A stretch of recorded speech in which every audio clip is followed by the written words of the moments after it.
ಎಲ್ರಿಗೂ ನಮಸ್ಕಾರ. ಇವತ್ತು ನಾನು ಹಳ್ಳಿ ಶೈಲಿಯಲ್ಲಿ ಮಟನ್ ಸಾರು ಮಾಡೋದು ಹೇಗೆ ಅಂತ ತೋರಿಸ್ಕೊಡ್ತೀನಿ. ಬಿಸಿ ಬಿಸಿ ಮುದ್ದೆ ಜೊತೆಗೆ ಸೂಪರ್ ಕಾಂಬಿನೇಷನ್. ನಾನಿಲ್ಲಿ 1 kg ಆಗುವಷ್ಟು ಮಟನ್ನ ತೊಗೊಂಡಿದ್ದೀನಿ. ಇದಕ್ಕೆ ನಾನು ಒಗ್ಗರಣೆಗೆ ಈರುಳ್ಳಿ ಹೆಚ್ಕೋತಾ ಇದ್ದೀನಿ. ಒಂದು ಈರುಳ್ಳಿನ ನಾನು ಸ್ಲೈಸಾಗಿ ಉದ್ದುದ್ದಕ್ಕೆ ಕಟ್ ಮಾಡ್ಕೊತಾ ಇದ್ದೀನಿ. ಒಂದು 4-5 ಹಸಿಮೆಣ್ಸಿನ್ಕಾಯಿನ ಇಟ್ಕೊಂಡಿದ್ದೀನಿ. ಒಂದು ಚಿಕ್ಕ ಜಾರಲ್ಲಿ 1 ಇಂಚಷ್ಟು ಶುಂಠಿ, ಒಂದು 10-12 ಎಸಳು ಬೆಳ್ಳುಳ್ಳಿ ಹಾಕ್ಕೊಂಡಿದ್ದೀನಿ. ಇದನ್ನು ಚೆನ್ನಾಗಿ ಪೇಸ್ಟ್ ಮಾಡ್ಕೋಬೇಕು. ಇದ್ರ ಜೊತೆ 2 ಹಸಿಮೆಣಸಿನ್ಕಾಯಿ,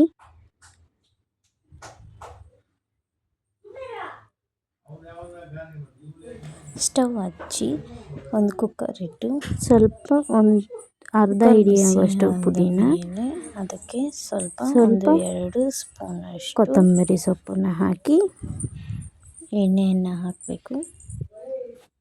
ನಂತರ ಸಣ್ಣಕ್ಕೆ ಕಟ್ ಮಾಡ್ಕೊಂಡಿರೋ ಈರುಳ್ಳಿಯನ್ನು ಪೇಸ್ಟ್ ಮಾಡ್ಕೋಬೇಕು, ಹಾಕಿ ಫ್ರೈ ಮಾಡಬೇಕು. ಇದ್ರ ಜೊತೆಗೆ ಒಂದು 4 ಹಸಿಮೆಣಸಿನ್ಕಾಯಿನ ಸೇರಿಸಿ ಚೆನ್ನಾಗಿ ಕಂದು ಬಣ್ಣ ಬರೋವರೆಗೂ ಬಾಡಿಸ್ಕೊಳ್ಳಿ.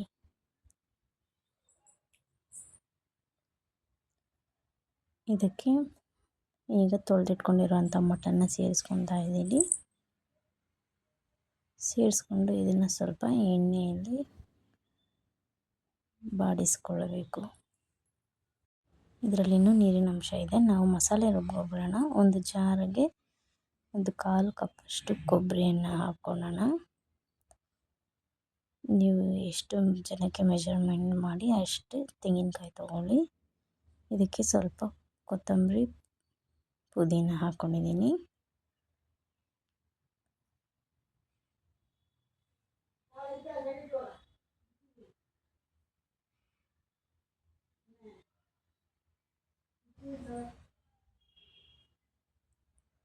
ಇದಕ್ಕೆ ಒಂದು ಸ್ವಲ್ಪ ಗಸಗಸೆಯನ್ನು ಸೇರಿಸ್ಕೊಂಡಿದ್ದೀನಿ. ಒಂದು 5-6 ಸೋಂಪು ಕಾಳುಗಳನ್ನ ಸೇರಿಸ್ಕೊಂಡಿದ್ದೀನಿ. 2 ಪೀಸ್ ಚಕ್ಕೆ, ಒಂದು 3 ಲವಂಗನ ಸೇರಿಸ್ಕೊಂಡಿದ್ದೀನಿ. ನಂತರ ಇದಕ್ಕೆ ರುಚಿಗೆ ಒಂದು 5 ಗೋಡಂಬಿಗಳನ್ನು ಹಾಕ್ಕೊಂಡಿದ್ದೀನಿ. ಸಾಲ್ಟ್ ಟೇಸ್ಟ್ ತುಂಬ ಚೆನ್ನಾಗಿ ಬರುತ್ತೆ. 2 ಟೊಮೆಟೊ ಸೇರಿಸಿ ಇದನ್ನು ನುಣ್ಣಗೆ ರುಬ್ಕೋಬೇಕು. ಈಗ ಮಟನ್ನಲ್ಲಿ ನೀರೆಲ್ಲ ಕಡಿಮೆಯಾಗಿ ಮಟನ್ ಫ್ರೈ ಆಗಿದೆ. ಇದಕ್ಕೆ ರುಬ್ಬಿಟ್ಕೊಂಡಿರೋಂಥ ಮಸಾಲೆಯನ್ನು ಸೇರಿಸ್ಕೊಳ್ಳೋಣ. ಸೇರಿಸ್ಕೊಂಡು ಚೆನ್ನಾಗಿ ಒಂದು ಮಿಕ್ಸ್ಕೊಳ್ಳೋಣ. ಖಾರಕ್ಕೆ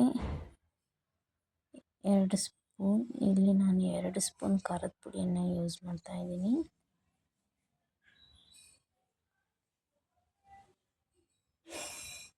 ಎರಡು ಸ್ಪೂನ್ ಧನಿಯಾ ಪುಡಿಯನ್ನು ಹಾಕ್ತಾಯಿದ್ದೀನಿ. ಎರಡನ್ನೂ ಹಾಕಿ ಚೆನ್ನಾಗಿ ಮಿಕ್ಸ್ ಮಾಡಿ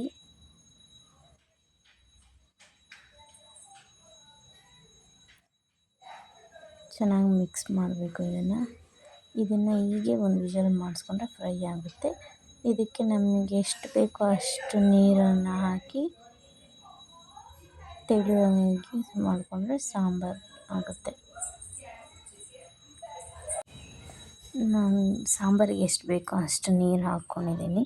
ಈಗ ಚೆನ್ನಾಗಿ ಕುದೀತಾ ಇದೆ. ಈಗ ಕುದೀತಾ ಇರೋ ಟೈಮಲ್ಲಿ ನಾವು ಮುಚ್ಚಳನ ಮುಚ್ಚಿ ಒಂದು ವಿಷಲ್ ಕೂಗಿಸ್ಕೊಂಡ್ರೆ ನಮಗೆ ಬಿಸಿ ಬಿಸಿಯಾದ ಮಟನ್ ಸಾಂಬಾರು ರೆಡಿ ಆಗುತ್ತೆ.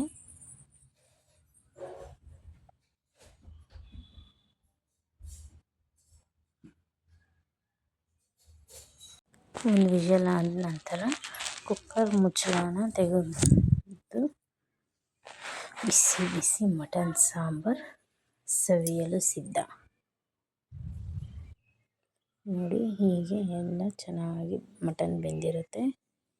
ಇದನ್ನು ನಾವು ಬಿಸಿ ಬಿಸಿ ಮುದ್ದೆ ಜೊತೆ ಸರ್ವ್ ಮಾಡ್ಬೋದು.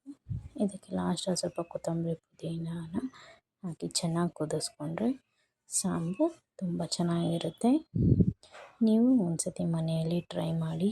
ಬಿಸಿ ಬಿಸಿ ಮುದ್ದೆ ಜೊತೆಗೆ ಮಟನ್ ಸಾಂಬಾರು ಅನ್ನಕ್ಕೂ ಚೆನ್ನಾಗಿರುತ್ತೆ, ಮುದ್ದೆಗೂ ಚೆನ್ನಾಗಿರುತ್ತೆ, ಚಪಾತಿ, ಪೂರಿ, ದೋಸೆ ಎಲ್ಲದಕ್ಕೂ ಕಾಂಬಿನೇಷನ್ ಆಗಿರುತ್ತೆ.